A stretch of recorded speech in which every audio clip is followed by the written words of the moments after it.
और एमए क्या है, इस पर एक टॉपिक आपका, इस टॉपिक पर भी आगे वीडियो बहुत जल्द आने वाला है। एमए सेमेस्टर वाला यूट्यूब चैनल पर आपके लिए पॉलिटिकल साइंस के दो एग्ज़ाम पेपर का वीडियो मैंने सिलेबस बता दिया है।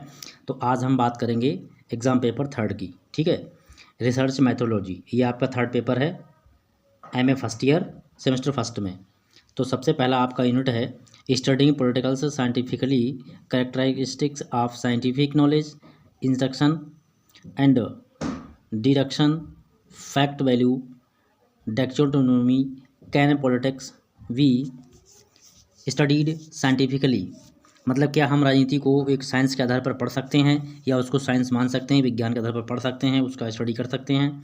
Political science as a discipline, political science एक अनुशासन की तरह भी है, ठीक है। Traditional political science and modern political science, behaviourism and post behaviourism. तो हम पॉलिटिकल साइंस को किस आधार पर पढ़ सकते हैं, यानी कि नवीन राजनीति के आधार पर पढ़ सकते हैं, और परंपरागत जो हमारा परंपरागत जो राजनीति तंत्र है, साइंस है, उसके आधार पर पढ़ सकते हैं। तो यूनिट फर्स्ट है ये, और वीडियो को अधिक से शेयर कीजिएगा अपने दोस्तों में। यूनिट नंबर हमारा सेकंड है। सेकंड यूनिट में दिया गया है द मीनिंग ऑफ मैथोलॉजी, यानी मैथोलॉजी का अर्थ क्या हुआ, द अप्रोच, उसकी पहुंच, उसकी पकड़ क्या होती है, positive, post positive, critical theory and interpretation, feminist and modern post modern research, application of formal theories, decision making, game theory and construction constructivism. ये सारी चीज़ें आपको हमें बतानी होंगी। तो ये सेकेंड यूनिट था आपका। इंग्लिश लिटरेचर के चारों पेपर का मैंने सिलेबस अपलोड कर दिया है, और साथ ही आपका इंग्लिश लिटरेचर में जो सेमेस्टर फर्स्ट है, फर्स्ट सेमेस्टर में आप जो लोग भी हैं, तो उसमें हमने लिटरेचर का फोर्थ पेपर के क्वेश्चन अपलोड होंगे लॉन्ग, क्योंकि इंपोर्टेंट क्वेश्चन मैं सारे बता चुका हूँ। तो पॉलिटिकल साइंस वाले भी आप जोड़िए अधिक से अधिक, और जो जिनकी डिमांड है कि एजुकेशन का किया जाए, तो एजुकेशन का भी सिलेबस बहुत जल्द मिल जाएगा। तो थर्ड यूनिट हमारा क्या करता है, थर्ड यूनिट में हमें पढ़ना है the building blocks of social scientific research, hypothesis, concept, variables and diving, measurement strategies, ठीक है, द एक्यूरेसी मेजरमेंट, ठीक है, रीडेबिलिटी, वैलिडिटी एंड फैशनिज्म, ठीक है, merchants measurements, nominal, ordinal, interval, ratio, level, multi item measures. तो इसमें हम एक प्रकार का मेजरमेंट करेंगे साइंस के आधार पर, किस तरीके से, द बिल्डिंग ब्लॉक्स, यानी कि जो बिल्डिंगें बनती हैं, सोशल साइंटिफिक रिसर्च, सारी चीज़ें इसमें सर्च की जाएंगी। यूनिट नंबर आपका 4। यूनिट 4 में क्या करना है हमें, यूनिट 4 में पढ़ना है, इसमें रिसर्च डिज़ाइन, हमें डिज़ाइन को रिसर्च करना है, खोज करनी पड़ेगी उसका शोध करना पड़ेगा। रिसर्च मीन्स खोज होता है और शोध भी करना होता है, ठीक है। And exploratory, descriptive and for testing, casual, hypothesis, experimental, non experimental designs. तो इस तरीके से हमें इस यूनिट 4 में स्टडी करना है डिज़ाइन किस, रिसर्च डिज़ाइन के डिपेंड पे, उसी के बारे में सब का स्टडी करनी पड़ेगी। नेक्स्ट दिया हुआ केस स्टडी मेथड, इसमें कुछ केस स्टडी मेथड भी हमें स्टडी करने पड़ेंगे, जैसे moving from, for example, general to specific, regional and choosing as the case as a representative of the questions, comparative analysis of 2 or more cases in French. मतलब आपके लिए एक या फिर दो केस आपको सॉल्व करने को दिए जाएंगे। जैसे आपको सोशल आपका सर्वे करवा सकता है, उसमें दिया होगा, बाकी डेट में हम पढ़ाएंगे तो उसके बाद हम चर्चा करेंगे इसमें, ठीक है। ये तो यूनिट हमारा 4 था। यूनिट हमारा 5th आ गया। 5th में दिया हुआ है क्वांटिटेटिव मेथड, ठीक है। अब इसमें हम मात्रा की बात करेंगे, choosing a simple interview and questionnaire, descriptive and international studies, statics मतलब सांख्यिकी, एक प्रकार से मैथ्स रिलेटेड होता है, ठीक है। Official data conflict connection and data analysis through statistical tools, मतलब इसमें हम एक प्रकार से आंकड़ों का अध्ययन करेंगे। यूनिट 5th में representation of data, index, construction, probability, content analysis, तो इसमें डाटा के ऊपर हम जो विश्लेषण करना है हमें, उसका डिटेल स्टडी करना है। तो यूनिट 5 आपकी डाटा से रिलेटेड है, यानी आंकड़ों से रिलेटेड है, ठीक है। अब बात करते हैं यूनिट 5। यूनिट 5 में आपका दिया हुआ है, 6 में क्वांटिटेटिव मेथड, यहाँ पर भी पढ़ना है। इसमें क्या पढ़ना है? इथियोग्राफी, डिस्कोर्स एनालिसिस, यानी टेक्सुअल, लिटरेरी, यानी कि विजुअल, हिस्टोरिकल मेथड, अर्चिवल और oral history, political personality profile. तो ये चीज़ें हमें यूनिट 6 में पढ़नी है। क्वालिटेटिव मेथड, यानी कि आपके अंदर क्या क्वालिटी है, गुणवत्ता का तरीका, मेथड, ठीक है, उसको स्टडी करना है यूनिट नंबर 6 में। अब यूनिट आ गया आपका 7।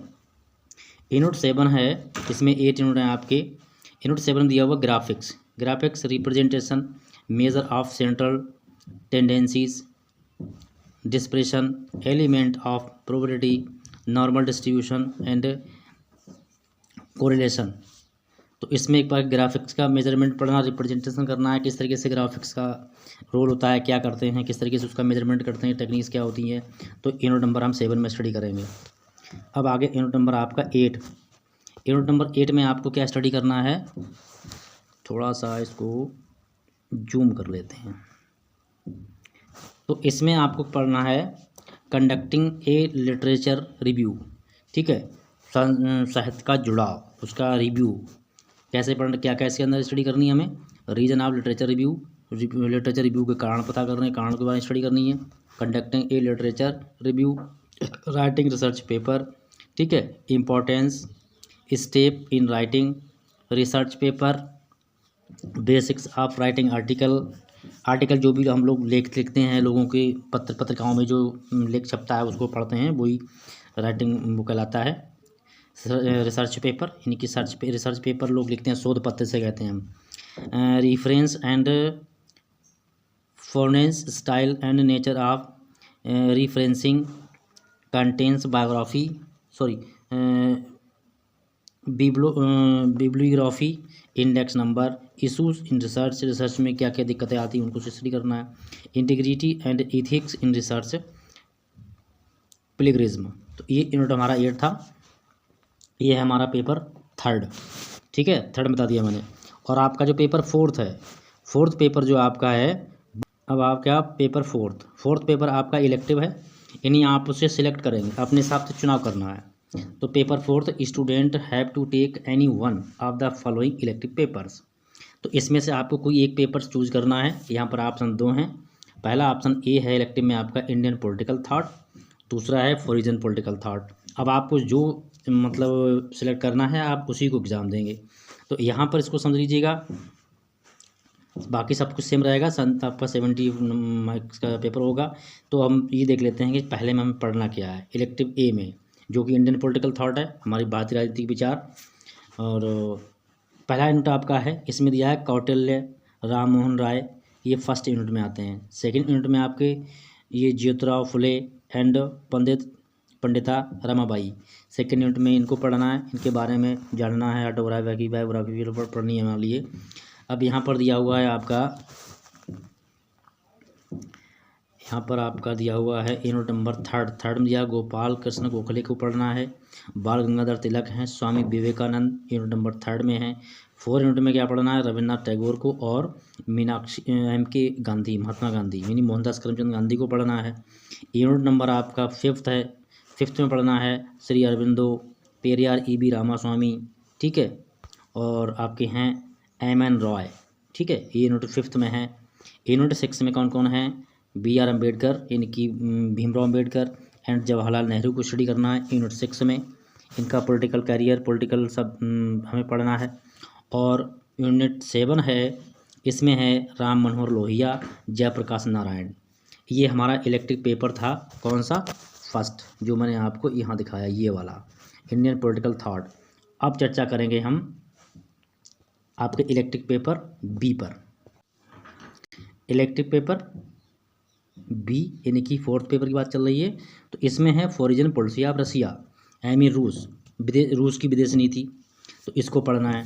तो इसमें फर्स्ट यूनिट में क्या दिया हुआ है, disintegration of the Soviet Union, ठीक है, and implications of world politics, the determinants Russian foreign policy, domestic factors and the making of Russia foreign policy. रूस की हमें विदेश नीति को पढ़ना है, उसके कारक पढ़ने हैं, कैसे वो नीति कैसे बनाते हैं अपनी पॉलिटिक्स के, वर्ल्ड पॉलिटिक्स में और विश्व में उसकी राजनीति किस तरीके से है। तो ये सारा हम पढ़ना है हमें फर्स्ट यूनिट में। अच्छा, सेकेंड यूनिट क्या कह रहा है? सेकेंड पढ़ना है Russia's foreign policy in the post cold war period. जो शीत युद्ध था उसके बारे में रूस की क्या नीति थी उसको स्टडी करनी है। जैसे फॉरेन पॉलिसी अंडर बोरिस एलित्सिन, ठीक है। अब आप बात करते हैं यूनिट नंबर थर्ड यूनिट में हमें पढ़ना है Russia relation with the United State America. जो रूस है उसका यूनाइटेड स्टेट अमेरिका के साथ में, यानी संयुक्त राज्य अमेरिका के साथ में कैसे संबंध है, उनका रिलेशन क्या है, ठीक है। नेक्स्ट आपका है यूनिट नंबर 4। यूनिट नंबर 4 में पूछ रहा है, इसमें हमें स्टडी करनी है किस बात की? इसमें पूछ रहा है Russian foreign policy towards the European union, यानी कि जो यूरोपीय संघ है उसके साथ में कैसी पॉलिसी, किस तरीके की नीति है। Russia approach towards North Atlantic Treaty Organization, जो उत्तरी जो अटलांटिक है संघ है उसके प्रति इसका रूस का क्या रवैया है, क्या इनकी अप्रोच है, क्या पहुंच है। और अब बात करते हैं यूनिट नंबर 5 में दिया Russian foreign policy the central and eastern Europe. रूस की जो सेंट्रल यूरोप यानी कि मध्य यूरोप और ईस्टर्न यानी कि पूर्वी यूरोप के बारे में की तरफ उसकी क्या नीति रहती है। नेक्स्ट यूनिट नंबर 6 है। 6 में पूछ रहा है Russia relation with India, very most important unit है, इसको आपको जरूर पढ़ना क्योंकि आप इंडिया से बिलोंग करते हो। तो यूनिट 4 को अच्छे से पढ़ना है। अगर आपने फॉरेन पॉलिसी आप रूस ऑप्शन बी वाला सेलेक्ट किया है तो वैसे मैं तो ये कहूँगा कि आप अपना इंडियन पॉलिटिकल थॉट को ही करो, बाकी आपकी चॉइस है, दोनों तरफ से मिल जाएगा। तो इसमें यूनिट नंबर आपका 7 है। 7 यूनिट नंबर जो है वो पूछ रहा है कि इसमें क्या करना है हमें, रसिया रिलेशनशिप विद चाइना, यानी रूस का चाइना के साथ में क्या संबंध रहा है, कैसे संबंध राजनीतिक संबंध रहे हैं, उनको स्टडी करना है। अगला है यूनिट नंबर 4। यूनिट नंबर 8 है Russian foreign policy in the middle east north America, ठीक है। यानी कि रशियन पॉलिसी रूस की क्या नीति रहती है middle east and north Africa, Africa का पूर्वी और मध्य भाग में उसकी क्या नीति रहती है, ठीक है। चलिए अब पढ़ते हैं यूनिट नंबर 9। इसमें 9 यूनिट है। तो इसमें यूनिट नंबर 9 है वो पूछ रहा है रसिया थ्रीट प्रीफेक्शंस एंड सिक्योरिटी इंस्ट्रक्ट, यानी रूस जो है वो रक्षा और सुरक्षा के लिए किस तरीके की नीति अपनाता है। तो इस प्रकार से आपका पेपर 4 और 3 political science MA first year first semester का ये पेपर मैंने पूरा करा दिया। बाकी दोनों के क्वेश्चन पेपर के सिलेबस अपलोड हो चुके हैं। तो आई होप वीडियो पसंद आया, like share and subscribe channel को जरूर कीजिएगा। नेक्स्ट अपडेट पाने के लिए बेल आइकन ऑल पे जरूर प्रेस कर देना, जिससे निरंतर अपडेट मिलता रहे।